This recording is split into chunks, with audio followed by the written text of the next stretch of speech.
How to add music to a Facebook photo post. First, launch open the Facebook app on your device.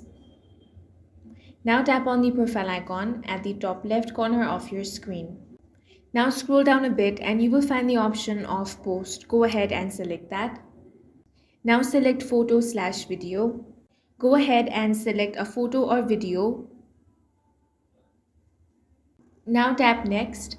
Here you will have the option of music. Go ahead and select that. Now search for the music that you want.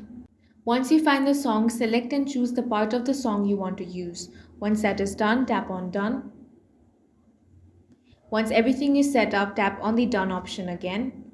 Then you can simply post this, and in this way you can add music to a Facebook photo post. If you found this video useful, make sure to hit the like button and subscribe for more videos like this.